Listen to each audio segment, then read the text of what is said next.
was really recognizing what reality was in the marketplace, that the aspirations that we had and the whole industry had for EV takeoff just wasn't happening.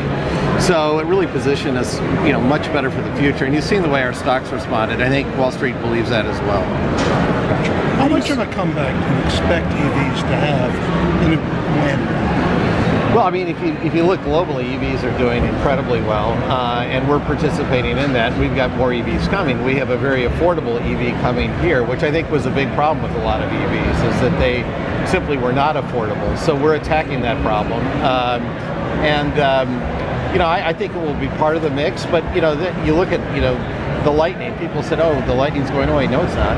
It's getting an e-rev, which we think is amazing because it's got towing, it's got 700 miles of range plus, actually, and great performance. So, I mean, there are lots of different flavors of electricity, and we're playing in all of them.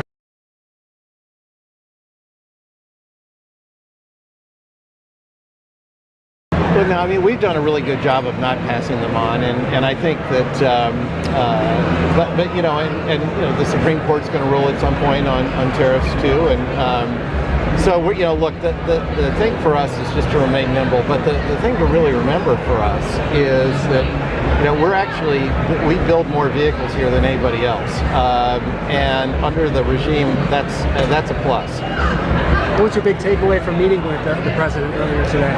Well, first of all, he loves Ford, which was great, and we knew that, and he really wanted to come here and thank us for our industrial capability and also for building the best-selling vehicle in America.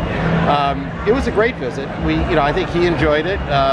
Anytime you have the President of the United States come to see you, it's a good thing. And the Rouge, in my lifetime, I think we've hosted 4 presidents, and since I've been in this job, maybe 3, I can't remember, but it doesn't matter.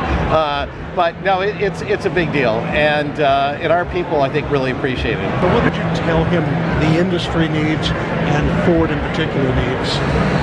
Well, today really wasn't about that, and we do have those discussions, obviously, with the administration. But today was really about showing him what we're doing, showing him the F-150. We showed him some new products that are coming, and letting him thank the workers. So, today wasn't the time for any kind of political asks at all.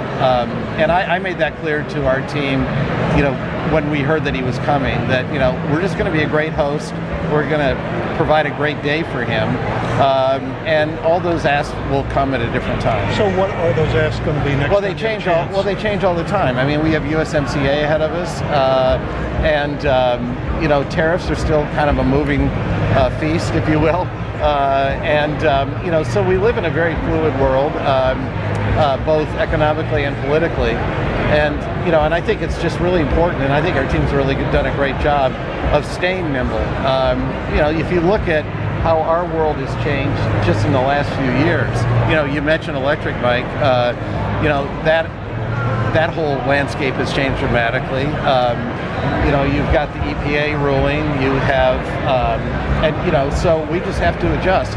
I think the thing that's often difficult for politicians to understand is that our lead times are longer than political lead times, and so we can't pivot on a dime.